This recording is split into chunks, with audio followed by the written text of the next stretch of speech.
Welcome to the YouTube video. Welcome to the YouTube video today. We're going to be watching some stuff, true crime or not. This stuff comes from the reaction channel of my Discord. So if you're not a part of that, please join it and give me some cool videos that you thought were really interesting or something that you think might be interesting. Yeah. And if you're watching this on YouTube, you missed the stream, but I stream almost every day. So make sure you follow me on Twitch and you might be able to watch some of these live, like all these lovely people over here trying to get me demonetized. So play the intro.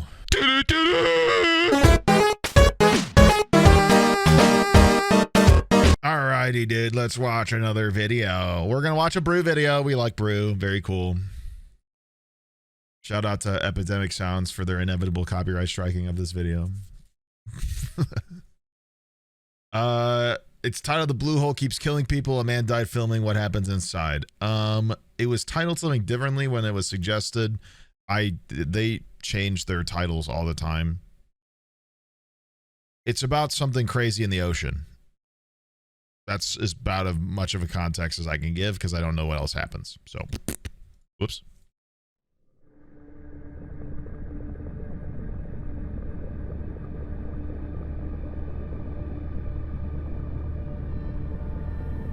This is real found footage of a man's final moments as he descends towards his certain doom at the bottom of a deep hole in the seafloor. But how did he get here? What caused his death? And how was his tape recovered from a place so deadly? It's referred to as the diver's graveyard. On April 28th, 2000, 22-year-old Russian-Israeli diving instructor Yuri arrived in Dahab, a laid-back town on the southeast coast of Egypt's Sinai Peninsula. With an adventurous streak and a camera he was eager to take below the waves. Like many drawn to the little town, the young man had heard stories of the Blue Hole, a circular sinkhole in the Red Sea, whose depths had become legendary among other divers. But Yuri wasn't content with the tourist-friendly dives that others came for. What he wanted lay much deeper. His goal was to film the Arch, a natural underwater tunnel about halfway down the Blue Hole that leads out to open sea. The Arch had already gained a reputation as the deadliest diving location in the world, but this just made it all the more alluring to some. For What Yuri, exactly it was a chance to prove his diving skills deadly, and document on film what what so many others had only spoken of in awe. In the end, what he captured on camera would be watched by millions around the world, but not for the reasons he imagined. The Blue Hole in Dahab is actually one of many blue holes in the world. These marine formations are large sinkholes in seabeds composed of a softer type of bedrock, like limestone or coral reef. Because they extend below the bottom of the seabed floor for most of their depth, the water circulation isn't that great, making the environment unfavorable for most sea life. The one in Dahab is 100 to 120 meters, or 328 to 393 feet deep. Damn. But that's not even the deepest blue hole. That's so that far. would be the Tom Jah Blue Hole in Chetumal Bay, on the southern coast of the Yucatan Peninsula, at an estimated 420 meters, or 1,380 feet of depth. The hole's bottom is so far down, no one has even been able to physically explore it. But if Dahab's Blue Hole isn't even the deepest, what makes it the deadliest? When you get to the Blue Hole, you will notice that it's a busy dive site surrounded by coral reefs that attract many casual scuba divers due to abundant marine life. Well, that's why. At first, you're knee-deep in the water stepping on the reef, with the depth at just half a meter just or meander in and 1.6 get feet. sunk. But suddenly, the shallow reef shelf gives way to a near vertical drop of over 100 meters, Like or some 320 Subnautica feet shit. down. Usually, people who dive here stick to the outer shallow perimeter, which surrounds the hole almost entirely. There is one divot in the wall with a dip of 6 meters or 20 feet called the Saddle, where the Red Sea laps into the big sinkhole. Here, divers stand on the saddle to stare into the total darkness of the abyss below. Some experienced groups will even venture their way towards the center of the hole, while maintaining saddle depth. But what attracted Yuri and many other daredevils was the Arch, an underwater tunnel on one side of the Blue Hole's walls that connects the sinkhole to the open sea. The arch cannot be seen from the top of the hole as the ceiling of the entrance is past the halfway mark into the sinkhole wall at a depth of 55 meters or 180 feet, where it's extremely dark. I mean, the tunnel wasn't even found until 1968, when modern scuba diving equipment had become more available. The entry of the arch is also not exactly straightforward to find because the line between the Blue Hole and open water is indirect. At the length of 26 meters or 85 feet, the tunnel leads through the rock beneath the reef with a floor that slopes downward to a depth of threatened me to do 120 this. meters as it You finally couldn't pay connects me. into the open sea. According to diving instructor Alex Hayes, who has dived the blue hole countless times, it's beautiful. There's nothing else like it. It's like standing in an underwater cathedral. So Yuri's motivation for filming the tunnel wasn't unfounded, but according to veteran local technical diving trainer Tarek Omar, Yuri was a dangerous combination of inexperienced and overconfident. The year before his accident, he showed up once and he was like everybody else showing up around Dahab, and we hear it every day. I'm here for 2 days. I want to do the canyon and the blue hole. Regardless experience, certification, regardless nothing. Initially turning the eager youngster away, Omar said Yuri came back in 2000 with an even stronger fixation on descending into the hole. Omar recalls, he wanted to film the arch. I said, okay, so you'll need 2 weeks training with me first, and then we'll film. But Yuri, once again, thought he didn't have the time to do the training. And this time, he decided he wouldn't leave without diving the blue hole. So he just did. Unfortunately, this meant that Yuri wouldn't be leaving Dahab alive. Their conversation happened less than an hour before Yuri's demise, and not being able to stop the young man would turn out to be one of Tarek Omar's greatest regrets. We should never take life for granted, and that extends to our health. So if you're ever experiencing a strange symptom that you know you should get checked out, don't let the headache of booking a doctor's appointment cause you to just ignore it and hope it goes away. Book it through ZocDoc, this video's sponsor. Forget late night medical. Come on, bro. The ad segues kill me, bro. Arch that makes it so dangerous. W segue. Around 40 meters, or 130 feet, is considered the maximum depth for recreational scuba diving. Beyond that point, you enter a zone that requires specialized training and experience known as technical diving. Technical diving doesn't necessarily mean you're a professional. It's a hobby for many experienced divers, but it does demand a much higher level of preparation because mistakes at those depths can become fatal very quickly. Tech divers are trained to push beyond recreational limits to explore deep caves, wrecks, or passages like the Arch. To do this safely, they need to know how to manage hazards specific to extreme depths such as nitrogen narcosis, oxygen toxicity, and higher rates of air supply depletion. As previously stated, the Arch's ceiling begins at about 55 meters, already well past recreational limits, meaning even approaching the tunnel without proper skills, planning, and backup systems is gambling with your life. Damn. A bet that many divers have lost. The challenge has been compared to climbing Mount Kilimanjaro, but underwater, and with far less room for error. Technical divers attempting dives like this rely on specialized equipment, multiple tanks with different gas mixes, backup regulators, underwater computers, reels for navigation, and high-powered lights. All these tools help them keep track of time and depth, calculate stops, and handle emergencies if something fails. But even with all of this gear, the Arch is notorious for claiming lives and considered one of the world's most dangerous dives. And part of the danger is how deceptively inviting the blue hole appears. Warm, calm, and easy to enter from shore. It looks nothing like the death trap it becomes at depth, even for those not attempting to dive as deep as the Arch. That false sense of safety has lured countless divers into pushing past their training, turning what seems like a casual... toxicity.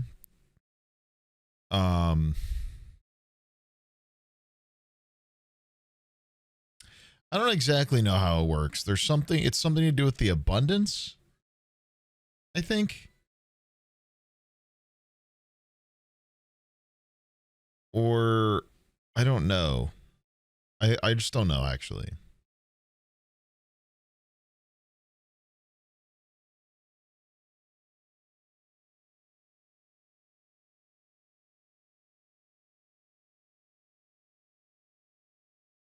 I know we don't take in just oxygen.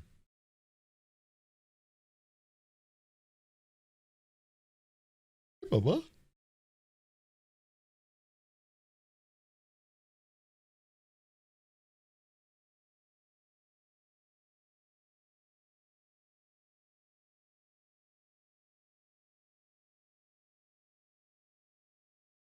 Boy.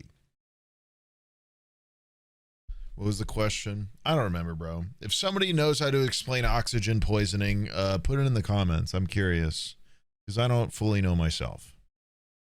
Dive, into a one-way trip.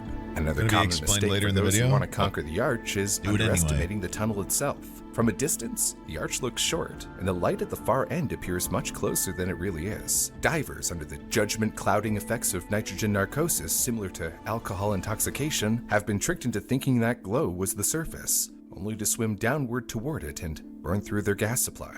In reality, That's with wild. the arch's depth considered, even reaching its entrance already places divers well beyond recreational limits. Another deadly mistake is missing the entrance altogether. The arch is difficult to spot, and those who drift past it can be pulled deeper into the darkness with no visual references to know how deep they've really gone. Without proper gas planning or stage cylinders, this mistake is almost always fatal, making it not unusual for search teams to find bodies of divers who unknowingly slipped past the threshold and had no way back. Insufficient gas is also deadly. When you breathe from a scuba tank, a two-stage regulator lowers the tank's very high pressure and then delivers each breath at the surrounding water pressure so your lungs can expand normally. Because pressure rises by about 1 atmosphere every 10 meters or 33 feet, each breath at depth contains more air molecules than the same sized breath at the surface. That means your tank empties faster in direct proportion to depth. At the depths of the arch, Right. air consumption skyrockets more than 6 times what you'd breathe at surface level, and a single cylinder can be drained in minutes. Running low on gas at depth is uniquely dangerous because you That also have explains to why plan there's footage of a decompression bunch of them time with, on the like, way up. 6 The tanks in deeper their and longer you stay, arms. the more inert gas, like nitrogen, which makes up 72% of the air we normally breathe, dissolves into your tissues under pressure. If you ascend too quickly, those dissolved gases can come out as bubbles in the blood, causing decompression sickness, also called the bends. That's why technical dives plan long, timed decompression stops and carry ample reserves, often multiple cylinders, to complete dives safely. Depth also changes how the gases themselves affect your brain and So nervous much system. to this. As partial pressure rises with depth, nitrogen becomes narcotic. This slows down your reaction time, distorting judgment, making complex tasks like problem solving or planning your ascent harder. At the same time, the amount of oxygen from a pressurized air tank can become toxic to the central nervous system. This can trigger visual and auditory disturbances, muscle twitching, and in the worst cases, convulsions, which can be catastrophic considering you're underwater. Because of this, technical diving requires different mixes of gases based on the dive Wild. plan. In one reported case, a diver named Yasser Issam made a fatal gas switch error, breathing from the wrong tank with 50% oxygen. That concentration of oxygen is toxic below 20 meters, and the diver suffered convulsions and died underwater. Other factors that have claimed lives include ignoring decompression stops, lack of redundancy in equipment, and plain overconfidence. Yet divers still enter the arch underprepared, making the Blue Hole one of the deadliest dive sites in the world. There is no definitive That's public wild, record bro. of how many divers have died in the Blue Hole. probably 'cause they While haven't found Egyptian everybody. authorities have downplayed the number to around 40, local divers often estimate the toll to be closer to 200. With no official system tracking swimmers, beachgoers, or unreported diving accidents, the true figure remains uncertain. Still, divers and instructors kinda agree tough. on one People could point. just, like, go A in. majority of the deaths are linked to unsuccessful attempts to the arch. Even experienced divers have paid the price. In 2017, respected expert in safety diving Stephen Keenan was into Hobbs Blue Hole to assist 25-year-old freediving world record holder Alicia Zaccini in her attempt to cross the arch using only a single breath. During her attempt, Bro, Alicia are we- got disoriented, with Stephen rushing over to guide her towards the direction of the surface. The last photo taken of Stephen was roughly 50 meters or 164 feet below the surface, gently pushing Alicia upwards. During the last 10 meters or 33 feet of the ascent, it's believed that Keenan suffered a blackout or narcosis-related complication. Incapacitated and floating face down in the water at that depth, it took too long to get him to the surface and rush him to receive first aid. Stephen unfortunately died while in transit to a medical facility. His black memorial stone That's engraved crazy, with gold letters is affixed to a cliffside nearby among others that represent those who have lost their lives to the hole, one of which is dedicated to a pair of Irish technical divers, Conor O'Regan and Martin Gara. In 1997, the divers attempted a descent into the Blue Hole, but didn't reemerge. Like, look It at was the back amount then of that Tarek canisters. Omar began his mission of retrieving bodies from the diving site, with the duo being his first. Omar remembers it well. They were considered cautious divers. Both died here on November 19th, 1997. They were only 22 and 23. Sad. I found the bodies at a depth of 102 meters, 335 feet. They were holding each other in an embrace. This is how it must have happened. One of them had problems and kept sinking deeper down. The other wanted to help him, and then both of them lost consciousness. What can you do? Their memorial stone is up there. Bro. With regards to how many grieving families he's helped bring closure, he says, I stopped counting at some point. He also has opinions about the death rate and the stories about how the spot was haunted. There are no supernatural reasons behind it. The reason is often the diver. The Blue Hole is the most wonderful dive. If I told you this street has a ghost, you will always fear. People dive in a state of mind that's not exactly top-notch. Some are unqualified and inexperienced. About 30 to 40% of the time, it is psychological. With the slightest problem underwater, the situation explodes. For him, I'll say. Yuri Lipsky's death was personal. Tarek has said, it was exceptionally hard for me because I had met Yuri twice before. He was very reckless. After Omar refused to take him without 2 weeks training, Yuri sought out someone else who would lead him to the arch. I saw him maybe 30 minutes or 40 minutes before his accident because he's wandering around asking for a body or someone qualified experienced in deep water because he was saying that he's experienced deep diver. Yuri began pleading to other guides, explaining that he was attempting what's known as a bounce dive, a rapid deep descent into the depths, followed by an immediate ascent. These dives are often done by those chasing personal depth records and are notoriously dangerous. Yeah, I was about even to with say, that experience seems and very meticulous dangerous. planning. Without proper training and preparation, they're considered reckless and strongly discouraged in the diving community, which was why reputable diving trainers refused to take Yuri down to the arch. But Omar noticed that Yuri had begun asking around for just about anyone who would take him to the diving spot, and eventually he found someone. Well, of Later on, course. he noticed Yuri's guide return without him. His body actually, he just came back maybe 15, 20 minutes after he lost or he couldn't find his body. He came back, actually.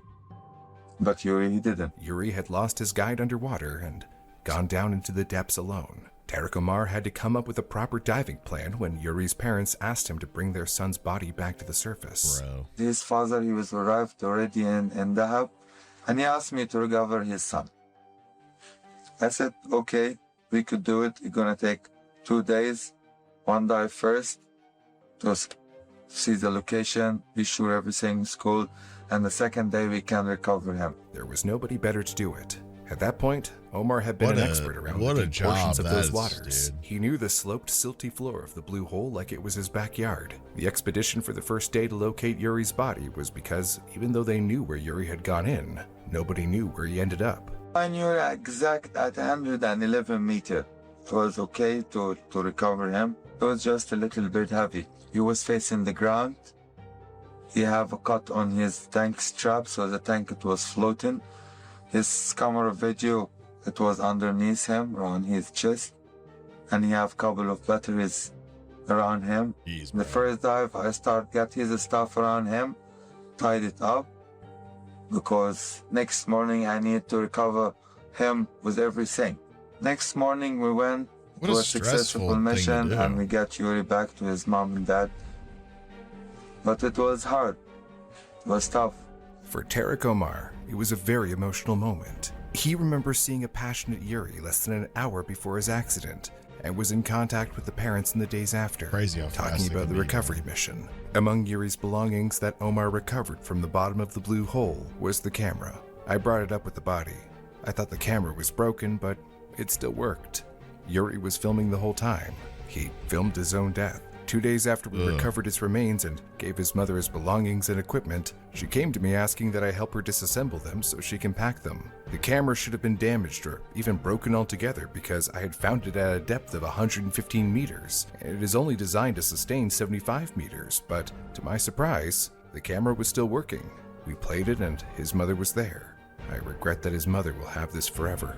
If I had known the footage existed, I'd have flooded it. I think the thing that really upset What and did we saddened think was me gonna about be it on was there? that his mom has it now. She has the footage of her own son drowning. Ugh. A quick warning here before we go through the footage. This might be hard to watch in some portions, but it does contain important clues as to what went wrong. The video lasts exactly 7 minutes and 16 seconds and follows Yuri along the big adventure he couldn't wait 2 weeks for. The footage in the beginning shows Yuri near the shallow part of the Blue Hole, surrounded by the coral reef and other divers visible around him. Yuri adjusts the camera, adding a red filter on it, used to balance colors so the footage would appear more vivid. With that done, Yuri adjusts the camera and puts it on his head. We see Yuri swimming for a couple minutes to the deeper part of the Blue Hole. And as he looks downwards, the wall with the coral reef drops into the depths. With the wall out of the way, That is Yuri insane, begins to bro. descend. We can hear him breathing normally as he follows the man guiding It's him. just instantly nothing. At the 3 minutes and 20 seconds mark, we hear a sharp hiss of air coming from Yuri's buoyancy compensation device, or BCD. This is a vest-like piece of gear that allows divers to control their buoyancy underwater, essentially helping them float, sink, or hover at a desired depth. The BCD is connected to the air tank and can be inflated or deflated using a control valve called an inflator. Adding air increases buoyancy, allowing the diver to rise, while releasing air lets them sink, which Yuri does around the 340 mark, venting more air to make himself descend faster. With that done, Yuri is able to descend more rapidly into the depths. His head is pointed downwards as he goes, filming the coral wall beside him. His breathing through the regulator seems to be sounding a bit more strained. Nope. Hate this. As we discussed before, the regulator is designed to adjust the pressure of the air so that it matches the surrounding water pressure, making it possible to breathe comfortably underwater. As Yuri descends and the water pressure becomes greater, it needs to work much harder to push out denser air. Also, each of his inhales is consuming greater and greater amounts of air. We haven't seen his diving buddy for a minute or so it's unclear whether he was still with Yuri to guide him at this point. The water gets noticeably dark with the red filter making the surrounding water even more ominous. At 5:10, a beeping noise starts. This is likely an alarm from Yuri's diving computer, warning him that he's beyond the safe time limit at this depth before requiring decompression stops on his ascent with the air that's left in his tank. As we discussed earlier, without these breaks, the gases can form bubbles in the bloodstream and tissues, leading to decompression sickness, also known to divers as the bends. Like, what is there even to see? The computer continues to beep, there's nothing. Yuri ignores it. Instead of trying to fill his BCD and turn back, he swims on. It's disturbing and even painful to watch past this point. Every breath draining his tank sounds strained, but for some reason, he continues. It's hard not to wonder what crosses Yuri's mind as he foolhardily swims toward certain doom. At exactly 5 minutes and 37 seconds into the footage, Yuri lifts up his left arm, showing the diving monitor strapped to his wrist. The monitor shows 81.7 meters, 268 feet underwater. Yuri has missed the arch. The tunnel begins at 55 meters. He is way deeper than he should be. We hear a very strained inhale as the computer starts beeping noisily again. We see the number increase to 89.8 meters. Dude. He spends more time trying to frantically film the diving monitor to prove the depth he's at. 5 minutes and 56 seconds into the tape, the monitor shows 91.8 meters, more than 300 feet deep.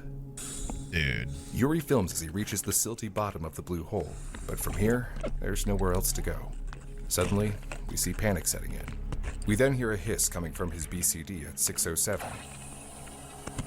Yuri has likely tried to inflate his vest to go back up, and as the hiss sputters out, he probably has filled up the BCD with most of his remaining air. Nothing happens. 300 feet deep, with the water pressure so high, the fully inflated BCD is not enough to lift his body up one bit. His air is almost gone. In that moment of realization, Yuri begins to flail, overcome by panic.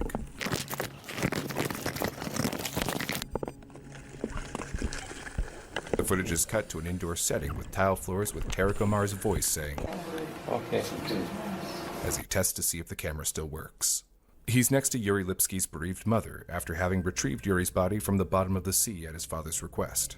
We don't know how the found footage ended up on YouTube, but it's a cautionary video that Tarek Omar showed to journalists in the following years, where he's warning people not to dive without adequate preparation or equipment. I'll say that's unreal. He also does unreal. have a bit more insight on the gear Yuri was wearing and how it contributed to his death. In his interview with German news magazine Der Spiegel, he explains what went wrong. First, he says, sticking out his thumb to count, Yuri was too heavy. 12 kilograms of lead on his belt plus the bottle, the cameras, and the batteries. He holds up his index finger. Second, his vest burst open. It was already full when he tried to pump air into it. Third, he says, extending his middle finger, oxygen poisoning. That's why he was twitching. That was it. Another aspect of the heaviness might have been the tank. If you watch other videos of experienced divers attempting the arch, you'll see that they carry a total of 4 tanks with them dangling down either side. What Yuri did, diving to a depth of 90 meters with only 1 tank of regular compressed air, is one of the most dangerous things a diver can attempt. At that depth, the very Because he's gases using a we bunch of rely on oxygen to to the breathe depth, start right? to turn against us. Right. Air is made up mostly of nitrogen at 79% and oxygen at around 21%. Under the extreme pressure Right, but of the we can deep only sea, filter both so much become of that at a hazardous. time. The oxygen that keeps us alive at the surface becomes toxic when compressed to such levels, leading to convulsions, blackout, and death. At the same time, the nitrogen in the mix acts as a narcotic. At 90 meters, that effect can be as strong as being drunk, causing disorientation, confusion, or even euphoria right when focus matters most. As we saw in the footage, even breathing becomes a struggle. The regulator forces the diver to inhale. Correct me if I'm wrong, but this happens when people climb too fast as well, right? That's why when people do like ascents, they have to take breaks. Because if they climb too fast, their oxygen regulation like messes up and then they become delirious. There's like I don't know the name of it. I don't remember. There's like famous case of people who got like so delirious, they made camp and then they got like hypothermic. And then because they were hypothermic and delirious, they thought they were It's like when horses hot. breathe So in they like how to get got high. naked and everybody was like, why are these people dead naked in the mountain? What happened? But they had so much like oxygen poisoning and hypothermia, they like stripped their clothes thinking they were like sweaty. It's dude, that's no. I could not. I don't want Thick, heavy gas under all the pressure. Not being able to breathe out fully against the pressure can quickly lead to a buildup of carbon dioxide in the body, which worsens disorientation and panic.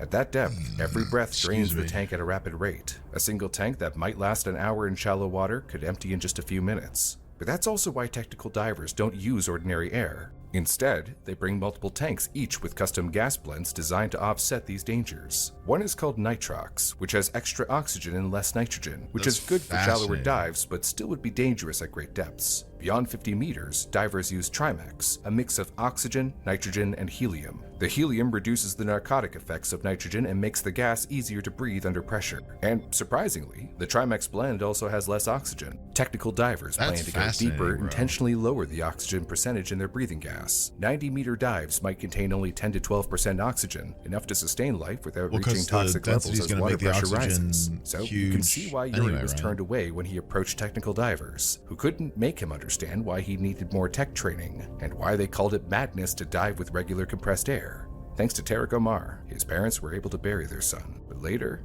they came back to Dahab to hang up a plaque in Yuri's memory, sprinkling some dirt from his grave to rest forever in the blue hole. Tarek stands as proof that tech diving to the depths of the blue hole, even deeper than Yuri's ill-fated attempt, is possible with the right training and equipment. He'll have to live with the memory of sitting beside Yuri's mother, watching those final moments unfold on screen. But perhaps in the end, it is good that the footage was recovered. It's a cautionary message to spread. Beneath the surface, death waits quietly. A single mistake. I mean, I was already not going to do this, but I'm certainly not going to ever try now. Crushing, relentless, and indifferent. What keeps a diver alive in that world isn't luck. I get it's nervous knowledge, putting my head in shallow water. And respect for the sheer power of nature itself. That's what brings Tarek above the surface every time. As for me, I'll just stay far out of the water. If you liked today's video, then check out this one about the skyscraper where thousands of people live with no laws. It's like a real-life version of the vertical cities in the post-apocalyptic sci-fi movie Dread. Click the... Dang. Well, that's terrifying. Yeah, that's terrifying. Ugh.